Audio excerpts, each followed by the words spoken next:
Fala pessoal, beleza? Gente, como vocês sabem, estamos em outubro, que é o mês das bruxas, o mês do Halloween. Então preparei aqui para vocês uma lista de filmes de terror asiático para você aproveitar a mil, o seu mês das bruxas. De todos os países asiáticos, tem da Tailândia, da Coreia, do Japão. É claro, o Japão não pode faltar. Mas quer saber de uma coisa, pessoal? Antes de começarmos, segue vinheta!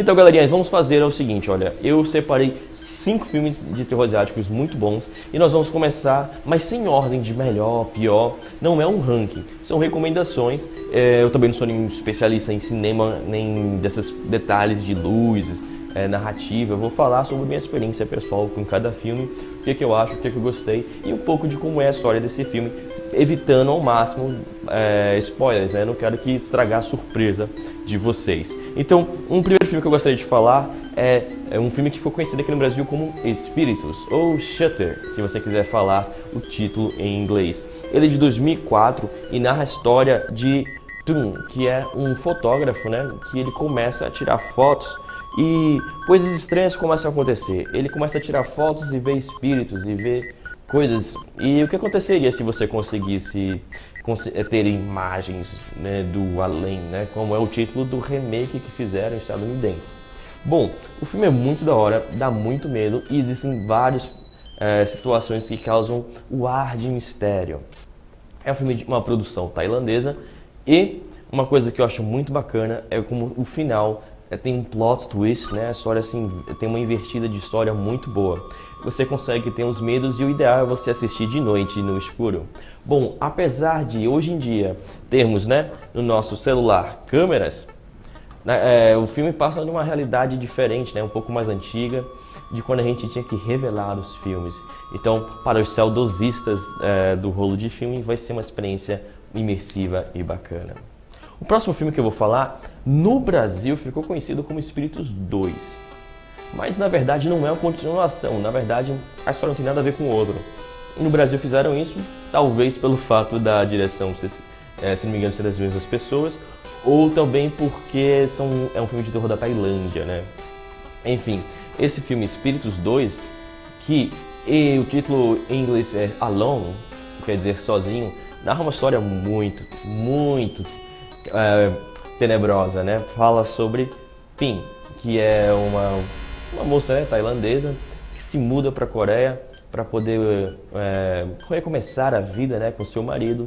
Só que ao receber a notícia, né, do falecimento de parentes, ela tem que voltar para a Tailândia para poder averiguar as coisas e cuidar de tudo mais. A questão é que ela começa a ver assombrações que podem estar ou não, né, não vou dar spoilers, associadas à sua irmã gêmea. O filme chegou a passar no cinema aqui no Brasil também, eu lembro de ver os trailers quando era pequeno, e eu recomendo para todo mundo que não viu. É incrível, e se você nunca imaginou como seria ver uma obra-prima da Tailândia, aí está uma excelente recomendação para você. Alone, ou Espíritos 2. É sensacional e também tem altas revelações no final. É isso, pessoal. Agora vamos para outro. Um filme que mistura ação e terror. Uma pegada muito boa, que dá muita atenção e que é de um país assim que você não esperaria de ver algo tão tenebroso caso você não conheça o cinema asiático. Se você não tem muita experiência com o cinema asiático, a imagem que você tem da Coreia é dos K-popers, né? De tudo muito colorido, fofinho e feliz. Só que na verdade a Coreia tem uma história muito boa, muito sólida no cinema asiático, assim também como nas séries e novelas. Então eles são muito bons no que fazem quando se trata de vídeos. E Invasão Zumbi não poderia ser diferente. Também conhecido como Um Trem para Busan, narra a história, né, de um pai, né, um administrador, um verdadeiro salaryman, né, que fica só focado no trabalho, na empresa, que tem que levar a filha, né, ele está cuidando da filha e o tempo todo ele meio que negligencia ela, né, fica só prestando atenção no trabalho, nas coisas, e nesse meio tempo, quando ele entra no trem com ela, começa a ter uma infestação, né? Uma epidemia, uma pandemia de zumbis por toda a Coreia. E começa toda essa luta por sobrevivência. E você começa a ver não só do ponto de vista da menina e do pai, mas também de todas as outras pessoas que estavam a bordo do trem. É muito interessante porque, diferente do que estamos acostumados aos filmes de zumbi estadunidenses, esse filme tem uma pegada bem bacana porque ele mostra de forma breve, mas profunda, a visão de diversas pessoas para sobreviver, né, nessa situação. Outra coisa bacana é que, por se passar na Coreia, diferente dos filmes ocidentais, que é cheio de armas, tiros para todo lado, à torta e à direito, o que você vai ver é uma realidade que talvez se assemelhe mais, né, com o que enfrentaríamos aqui no Brasil. É uma invasão zumbi, onde as pessoas não estão armadas, onde as pessoas não estão preparadas e vivem em cidades muito grandes e lotadas. Eu não sei se vocês perceberam ou já foram para os Estados Unidos, mas a maioria das cidades não são tão grandes e tão populosas e povoadas como na Ásia ou como aqui no litoral brasileiro. Então, se você é de Salvador, Recife, Fortaleza, Rio de Janeiro, São Paulo, Belo Horizonte, você vai ver uma coisa que seria semelhante ao que aconteceria aqui no Brasil. As pessoas desarmadas em locais muito povoados. Então, é isso, gente. Esse filme, Invasão Zumbi, de 2016, é muito bom. Recomendo.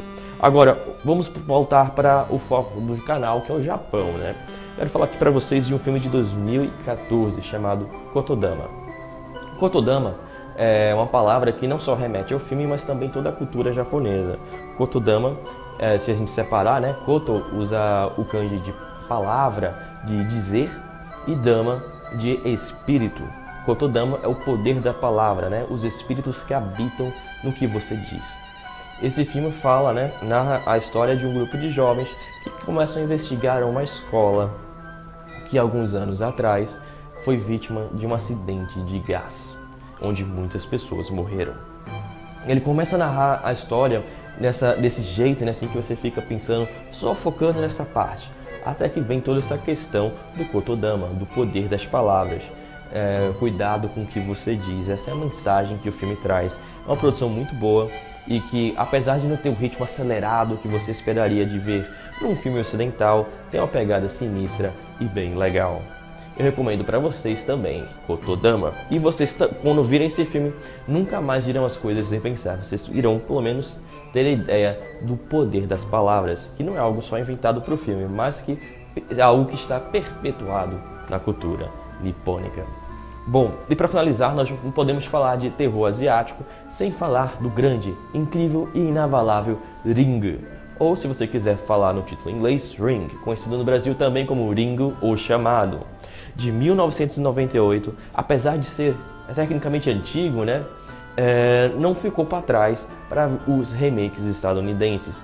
A maioria de vocês provavelmente já conhece a história de Samara, que é a versão estadunidense do original. No Japão é Sadako, o espírito que habita na fita. Apesar de hoje em dia ninguém mais utilizar VHS, a trama ainda consegue lhe prender bastante. A história fala de Reiko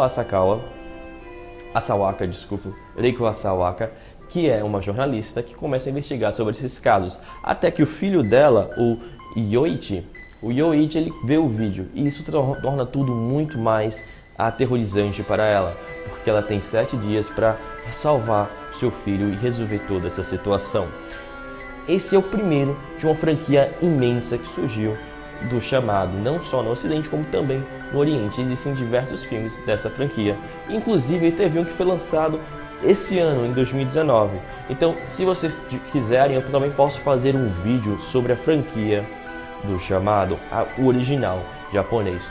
Cada filme, explicar cada um a história mais ou menos, né, sinopse, o que eu achei quando eu assisti e falar se eu recomendo ou não cada um. Agora, o de 1998, que é o que começou a exportar o terror japonês para o Ocidente, é incrível, é fantástico, é maravilhoso e eu recomendo muito.